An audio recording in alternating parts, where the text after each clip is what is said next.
Well, first of all, Carl, congratulations. 50 wickets in the season in this game for the 5th time for Hampshire. Yeah, thanks, Jomo. Obviously a nice little milestone to get, and to do it again is quite special. Body's kept up to speed with the game, I guess, but putting a contribution to bowl them out for 136 today is what's the most important. And unfortunately, probably not the evening session we wanted, but nice to get a few bowls earlier today. Just going back to you for a moment, it's incredible to think you've got 50 now, because the season started really slow for you, didn't it? Yeah, it did. Didn't bowl a ball up in Durham, and then some pretty flat ones at home didn't help, and then I was waiting for the oval away that I knew there's a little bit of assistance there for me. But I think you're spot on.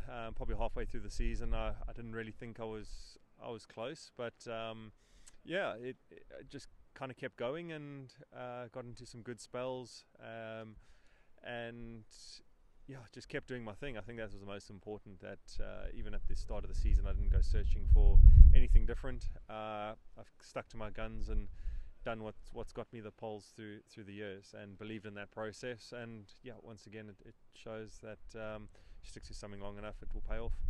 I mean, I mentioned it's the 5th time you've done it. Being an overseas player, is 50 wickets an absolute minimum? Is it an absolute must for some? Because you're under a different kind of pressure, aren't you, being overseas? Yeah, I guess so. I think more the pressure I put on myself hasn't really come from the club. Those are the high standards that I try and uphold.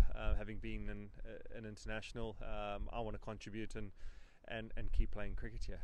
That's my job, and like I said, I've been fortunate enough to stay fit through these years and get those wickets. Okay, so back to the game. 136 all out Somerset. It seemed to be seaming around a little bit and turning a little bit. Yeah, we knew it was going to turn. You could see the ends were pretty roughed up, but I don't think anyone had the seam on their cards, us included.